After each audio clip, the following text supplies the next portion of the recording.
Bismillahirrahmanirrahim. Today we are going to discuss what is pronoun, and then we'll discuss problems related to the pronoun. और जो pronouns के अंदर corrections के questions आ सकते हैं या corrections के जो rules हैं उनको हम देखेंगे. So first आपने ये देखना है कि what is a pronoun. Ji, anybody, what is a pronoun?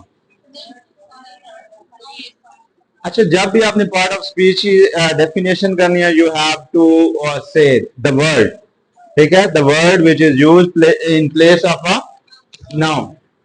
Word which is used in place of a noun. Noun की जगह जो इस्तेमाल हो, और जिस नाउन की जगह ये इस्तेमाल हो उस नाउन को हम क्या कहते हैं? एंटीसीडेंट. क्या कहते हैं जी? टर्म क्या इस्तेमाल होती है? एंटीसीडेंट. मतलब मैं कहता हूं Ali is a boy, his father is a doctor. अब ये हिज जो है ये किसको रिप्रेजेंट कर रहा है? ये किसकी जगह इस्तेमाल हुआ है? अली. क्योंकि बार बार नेम रिपीट करने से मोनोटनी का एलिमेंट जो है वो लैंग्वेज के अंदर आता है. तो इस मोनोटनी के एलिमेंट को खत्म करने के लिए हम क्या करते हैं? प्रोनाउन यूज करते हैं. और जिस नाउन के लिए प्रोनाउन इस्तेमाल हुआ है इसको हम क्या कहेंगे? एंटीसीडेंट. ठीक हो गया जी. जिस नाउन के लिए हम प्रोनाउन इस्तेमाल करते हैं उसके लिए क्या टर्म यूज होती है? एंटीसीडेंट. जैसे यहां लिखा हुआ है, pronoun normally refers to another noun और प्रोनाउन. ठीक है, तो यहां ये भी आप याद कर लें, ध्यान में रख लें कि noun is a word which can be used in place of a noun और प्रोनाउन. ये दूसरे प्रोनाउन को भी रिप्लेस कर सकता है. अच्छा, काइंड्स ऑफ प्रोनाउन में हमने पर्सनल प्रोनाउन उस दिन डिस्कस कर लिए थे शायद. First person pronoun, second person pronoun and third person pronoun. Then we have reflexive pronoun, emphatic pronounce,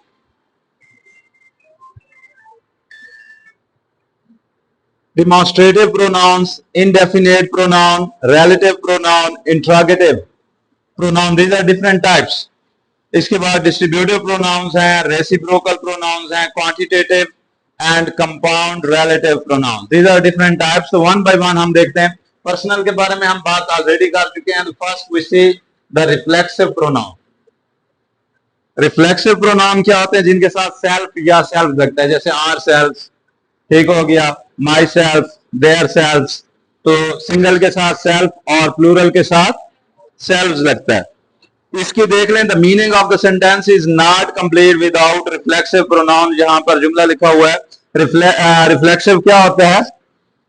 self और self form of a pronoun is reflexive when the action expressed by the verb reflects back upon the subject and not to any other person. जैसे मैं कहता हूं I hurt myself, I hurt myself. तो ये myself किसको represent कर रहा है? I hurt myself. तो ये सब्जेक्ट की तरफ ही दोबारा रिफर कर रहा होता है. तो ऐसे प्रोनाउंस को हम क्या कहते हैं? Reflexive pronoun. Then we have emphatic pronouns. ये जोर देने के लिए होते हैं, for the sake of emphasis. ठीक है, इसमें जैसे I have done it myself, ये मैंने खुद ही किया है.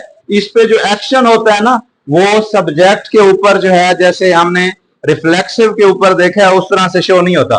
मसलन आई have done it my self, मैंने ये खुद ही किया है. लेकिन ये जो यार बोर्ड मार्कर तो कोई अच्छा सा दे दें. आई have done it my self.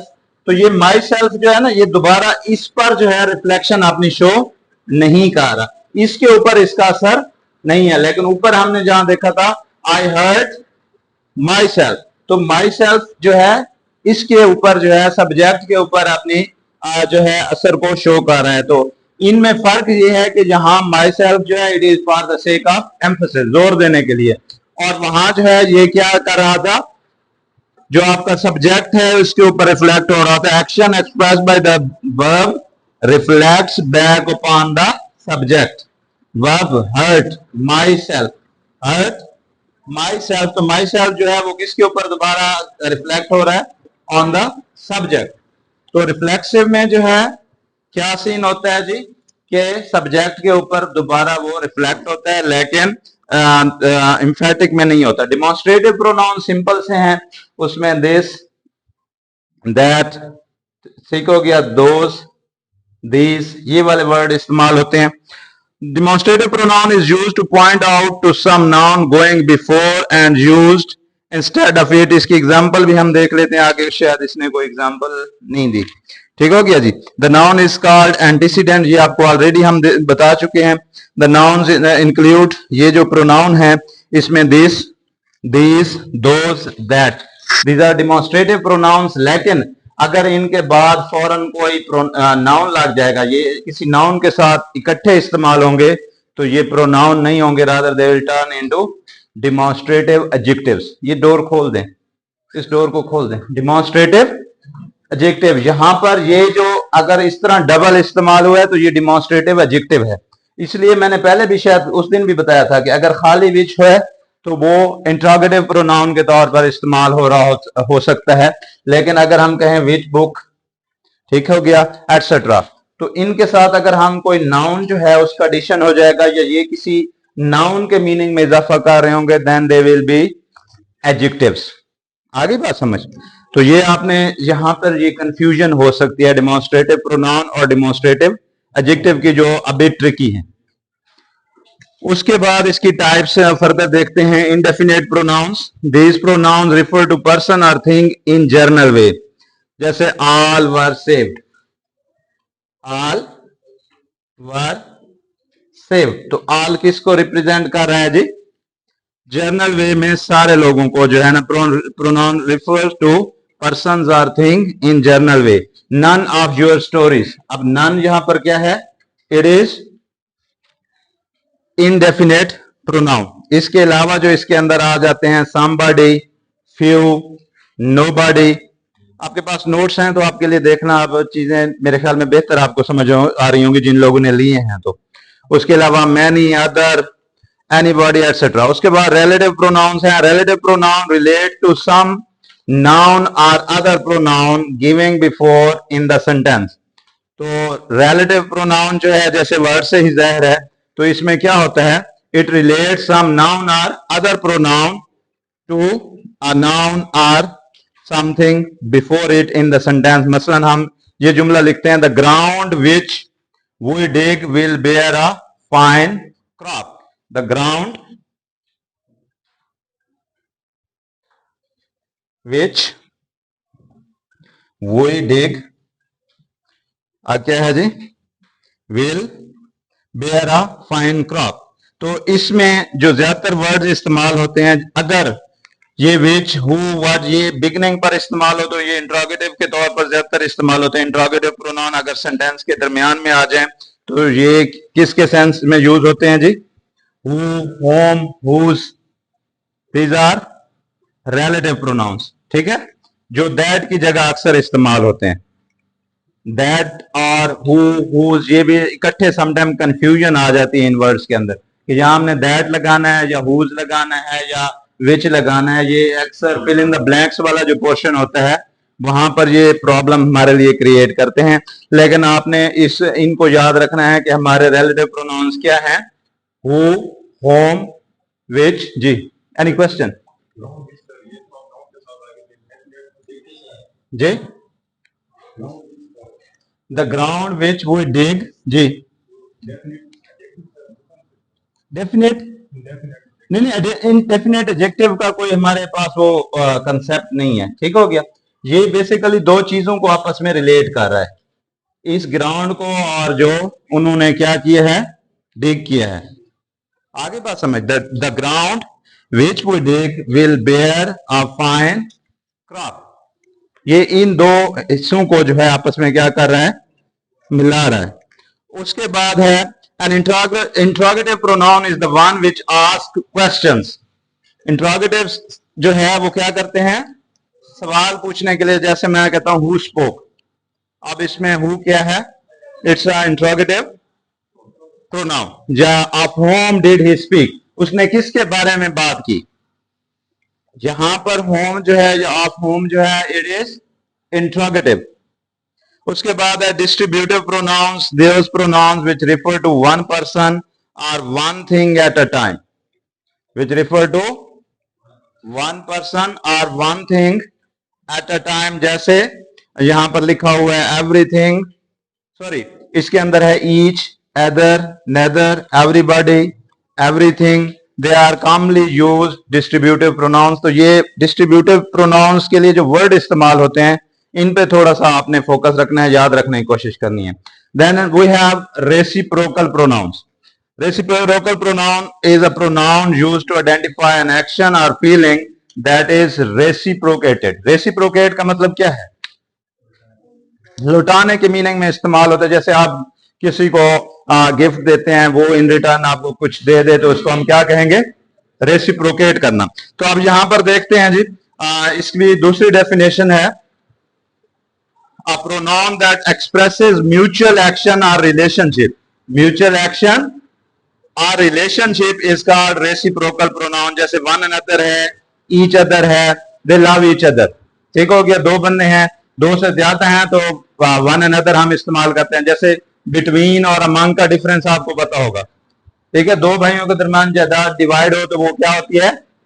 Divided between. अगर दो से ज्यादा हो तो डिवाइडेड अमंग। तो यहां भी सेम है, ईच अदर दो के लिए और वन अनदर क्या होता है? दो से ज्यादा के लिए इस्तेमाल होता है। Reciprocal pronoun one another, each other, one another generally use when writing of more than two people. ठीक हो गया जी। उसके बाद है क्वांटिटेटिव प्रोनाउन। थोड़े से रह गए इनको, दो रह गए। और quantitative pronoun when the words like some, many, much, few, little, quantity के हवाले से जो इस्तेमाल हों, they are use instead of noun. मसलन few were called but many came to the party. Few were called but many came to the party. अब few यहां पर क्या चीज है? इट्स अ, क्या होगा जी? क्वांटिटेटिव, क्वांटिटी को शो कर रहा है। फ्यू हो गया, या इसके अलावा जो है मच, लिटिल, एटसेट्रा। उसके बाद है compound relative pronoun.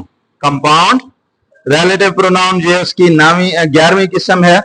If we add ever, सो और सो एवर टू हु, विच और व्हाट, इनके बाद अगर हम ये वर्ड ऐड कर दें, व्हाटसोएवर, व्हाटसोएवर, तो अब ये क्या बन जाएगा? पहले वर्ड क्या था जी? It was a relative pronoun. ठीक हो गया। अगर फिक्रे के दरमियान में इस्तेमाल हो तो ये रिलेटिव प्रोनाउन के तौर पर एक्ट करेगा। लेकिन उसके साथ ये सो एवर का वर्ड है, या एवर का वर्ड आ जाए, या खाली सो का वर्ड आ जाए, तो ये बन जाएंगे कंपाउंड। कंपाउंड का मतलब क्या है? दो के जो मिलने से चीज बनती है। अच्छा, इसकी अब हम जाते हैं जी रूल्स की तरफ। प्रोनाउन के जो रूल्स हैं वो किस पेज पे हैं जी? देखें,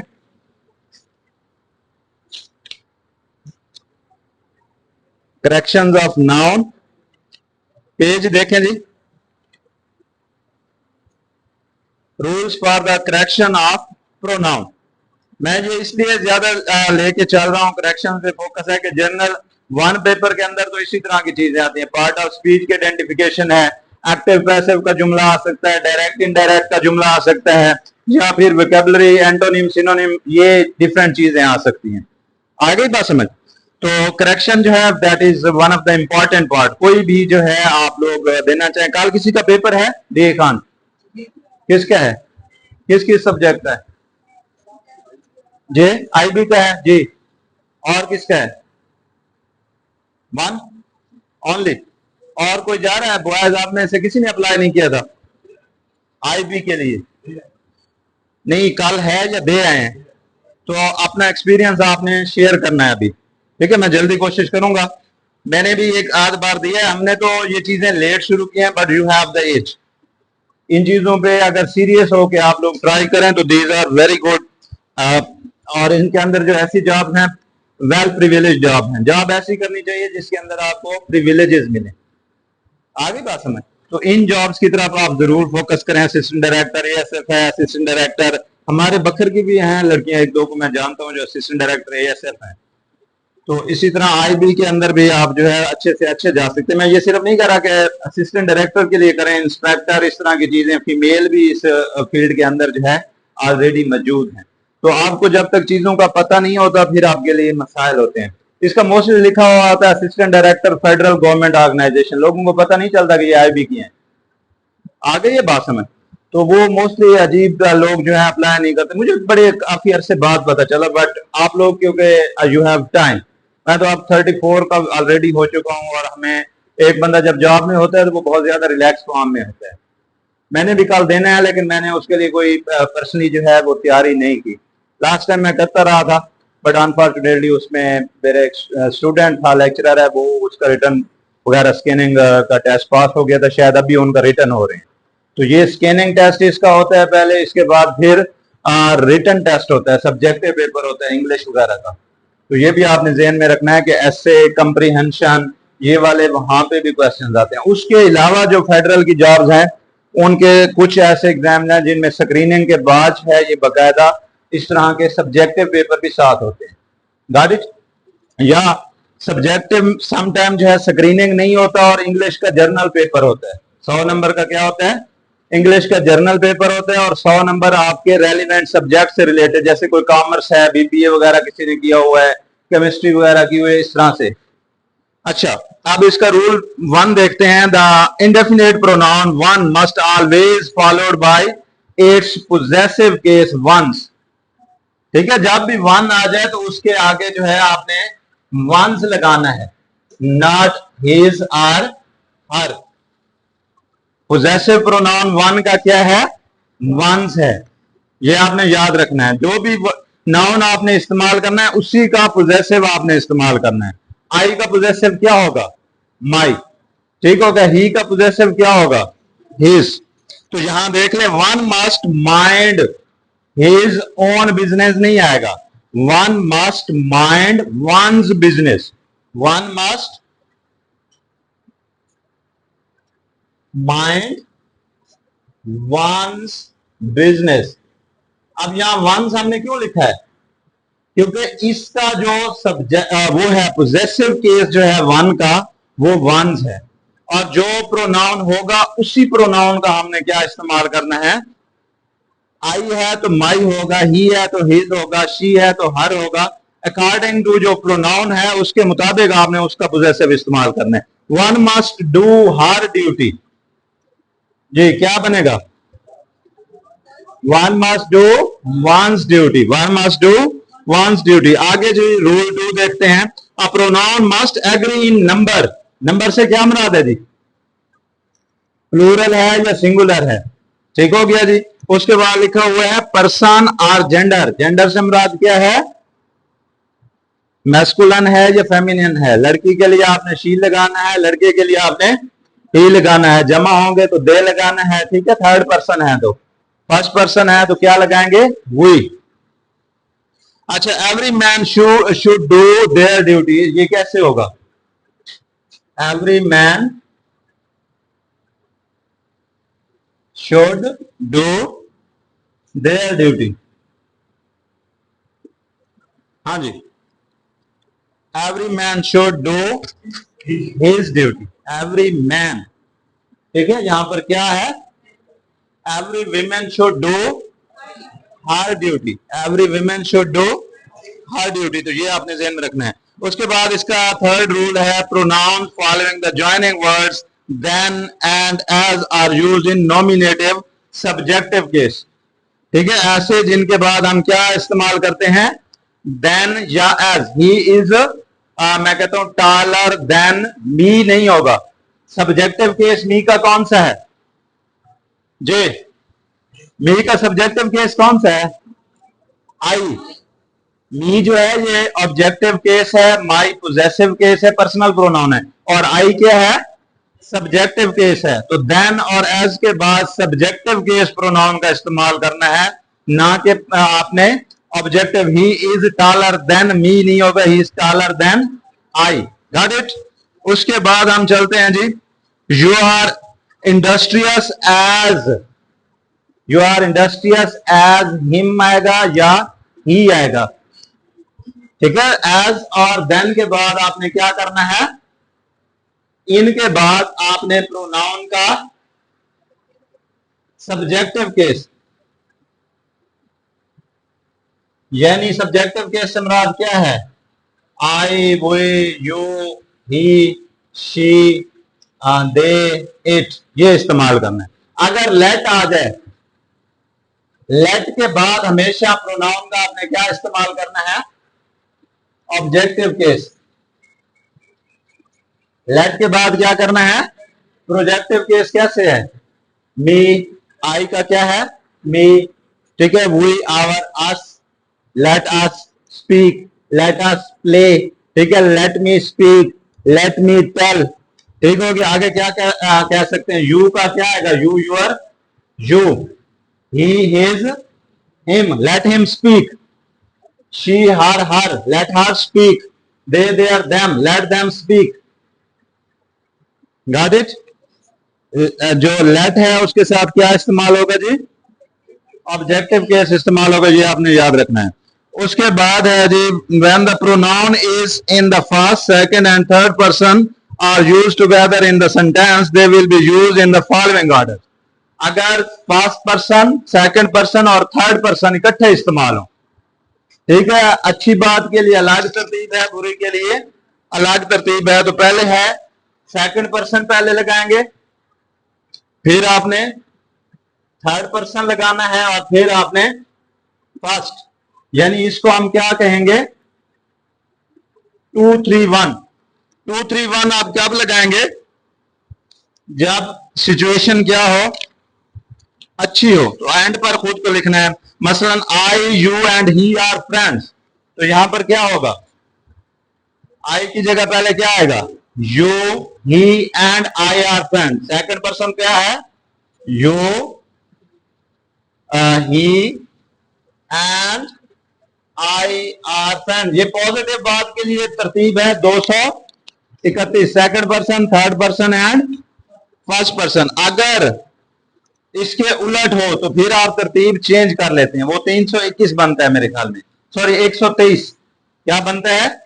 अगर नेगेटिव के लिए होता है तो फिर 1, 2, 3 इस तरीके से होता है। ये आगे शायद आ जाएगा, तो उसमें आई जो है वो पहले आ जाता है। बुरी बात में खुद को पहले रखना है।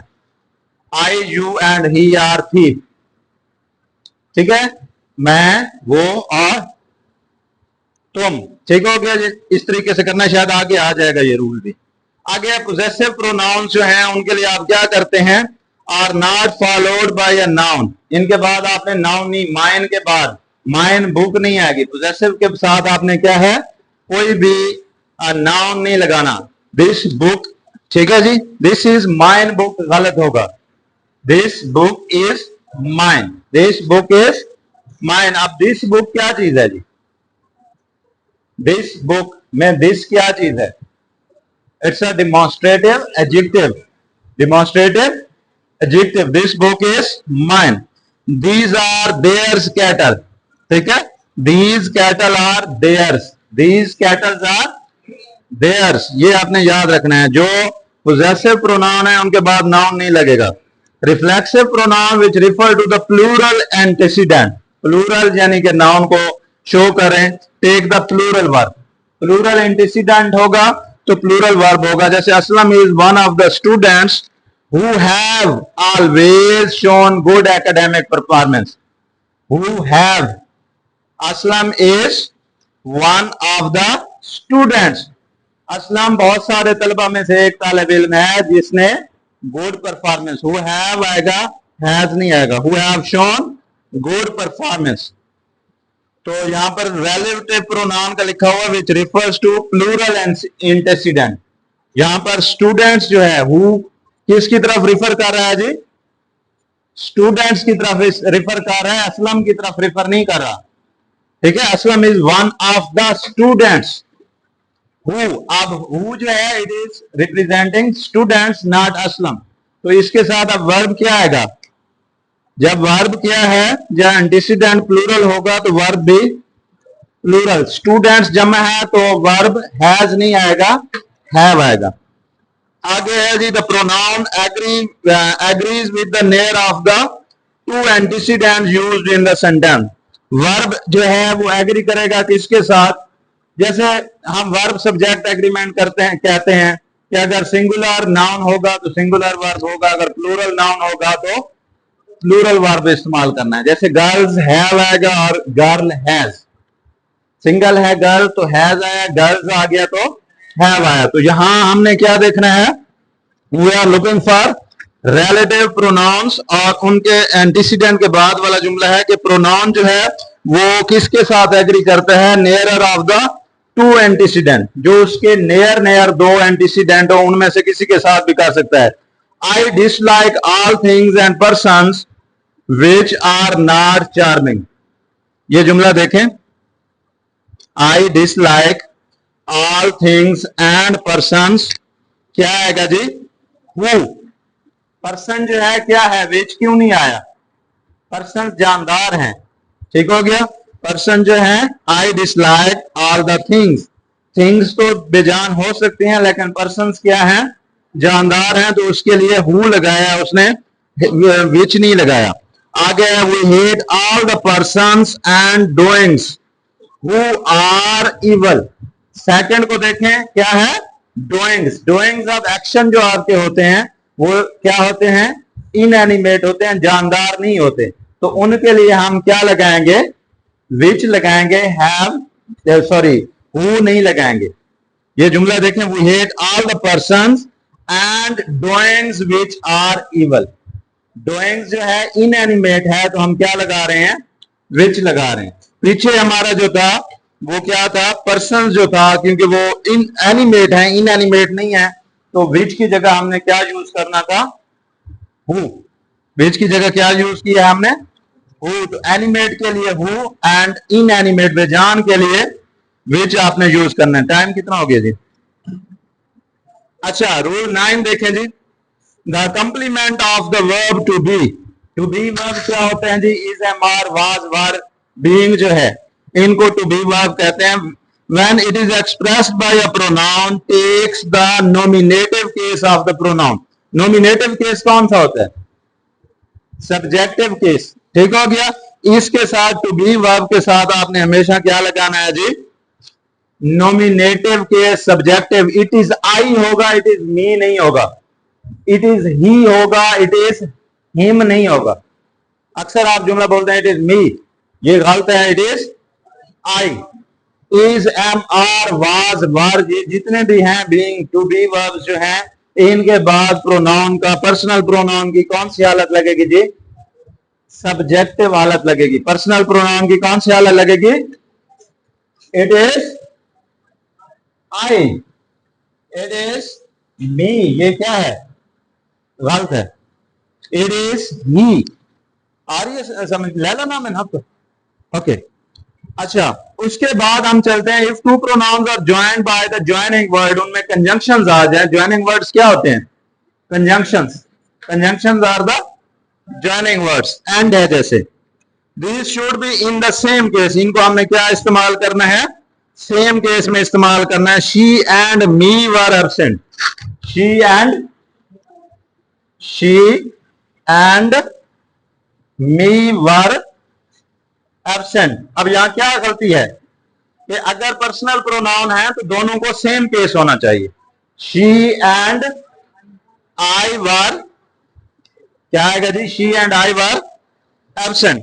तो यहां पर इसको देख लें, और जुमला उसने लिखा हुआ है, you and me are regular, you and I, जो भी अगर आपने एंड के साथ दो प्रोनाउन को इकट्ठा इस्तेमाल करना है, ज्वाइनिंग वर्ड है, तो पहले वर्ब की पर्सनल की जो हालत होगी, एंड के बाद वाले पर्सनल प्रोनाउन की भी वही हालत होगी। पहला सब्जेक्टिव केस में है तो दूसरा भी सब्जेक्टिव केस में होगा।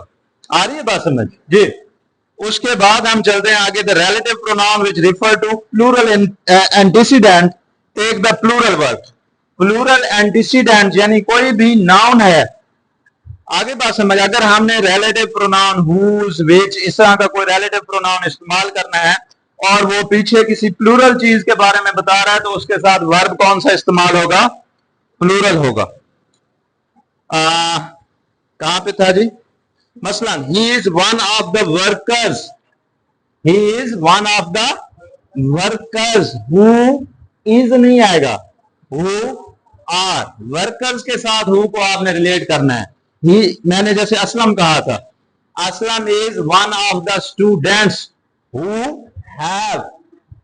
हैज नहीं, असलम के साथ हैज नहीं लगाया हमने। आगे बात है, असलम के साथ हमने क्या लगाया था, स्टूडेंट्स के बाद जो है हमने हैव लगाया है। तो अगर ये है सॉरी हु जो है, Aslam is one of the students who, अब यहां हु क्या है, it's a relative pronoun. Who have won the prize. Have क्यों लगाया है, क्योंकि इससे इमीडिएट जो है पीछे स्टूडेंट्स है। Aslam is one of the workers who have performed well, who has performed well नहीं आएगा। देन रूल 12 की तरफ चलें। When the object in the sentence is an interrogative pronoun, object जो है वो क्या हो, इंट्रोगेटिव प्रोनाउन हो या एडवर्ब हो, the preposition generally takes place at the end of the sentence. काम की बात क्या मैंने कहा है जी, अगर ऑब्जेक्ट जो है सेंटेंस के आखिर पर ऑब्जेक्ट जो है एडवर्ब हो या इंट्रोगेटिव प्रोनाउन हो, इंट्रोगेटिव विच व्हाट व्हेन जैसे ये वर्ड्स हैं, तो इनके बाद प्रेपोजिशन जो है वो क्या आती है, वो फिक्रे के आखिर पर आती है। मसलन to where are they going, क्या है जी, to where are they going की जगह आएगा where are they going to, where are दे।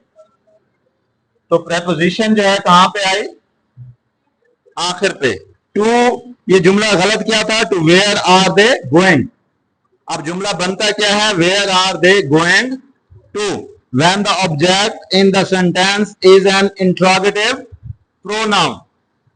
ठीक हो गया। आर एडवर्ब, ये जुमला याद रखने वाला है, किसी भी सेंटेंस में जो ऑब्जेक्ट है वो इंट्रोगेटिव प्रोनाउन हो या एडवर्ब हो। एडवर्ब क्या होता है, कोई भी ऐसी चीज जो हमें बताती है कि कोई चीज कब, कहां, कैसे, क्यों, कितनी बार हो रही है। मसलन मैं कहता हूं ही रन्स,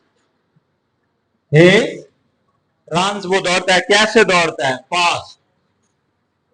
ये क्या है, एडवर्ब है। ठीक है, वर्ब के बारे में जो चीज बताया कि कोई चीज कब, कहां, कैसे हो रही है, वर्ब के मीनिंग में इजाफा करता है, वर्ब को मॉडिफाई करता है। ये जो एडवर्ब है, it can modify an adverb, it can modify a verb, it can modify an adjective. ठीक है, अब मैं कहता हूं कि वो तेज दौड़ता है, कितना तेज दौड़ता है, वेरी। अब वेरी क्या है, it is again a verb, sorry adverb. आ रही है मेरी बात सुन, क्योंकि ये एडवर्ब फास्ट के मीनिंग में इजाफा कर रहा है। वो तेज दौड़ता है, कितना देर तेज दौड़ता है, वेरी फास्ट। जी बेटा, दोनों यहां पर एडवर्ब हैं, क्योंकि एडवर्ब के मीनिंग में इजाफा कर सकता है। एडवर्ब वर्ब के मीनिंग में इजाफा कब कर रहा है, जब हमने फास्ट लगाया। ही रन्स, वो दौड़ता है, कैसे दौड़ता है, फास्ट और स्लोली। ही रन्स स्लोली, वो आहिस्ता दौड़ता है, कितना आहिस्ता दौड़ता है, ही रन्स वेरी स्लोली। आगे बात समझ, यहां एडजेक्टिव में मैं कहता हूं ही इज ब्यूटीफुल। ये ब्यूटीफुल क्या है यहाँ पे, इट इज एडजेक्टिव। ठीक है, वो खूबसूरत है, कितना खूबसूरत है, वेरी ब्यूटीफुल। तो ये एडवर्ब जो है वो यहाँ एडजेक्टिव के मीनिंग में भी इजाफा कर रहा है। लेकिन अभी हमने एडवर्ब की तरफ जाना है, जर्नल मैंने बता दिया आपको बात। ठीक हो गया। तो एडवर्ब होता क्या है, उसके बाद कहता है अगर जो है किसी सेंटेंस का ऑब्जेक्ट या वो क्या कहते हैं ऑब्जेक्ट जो है इंट्रोगेटिव प्रोनाउन जो एडवर्ब हो, तो प्रेपोजिशन फिक्रे के आखिर पर लगती है। To whom are you giving this gift.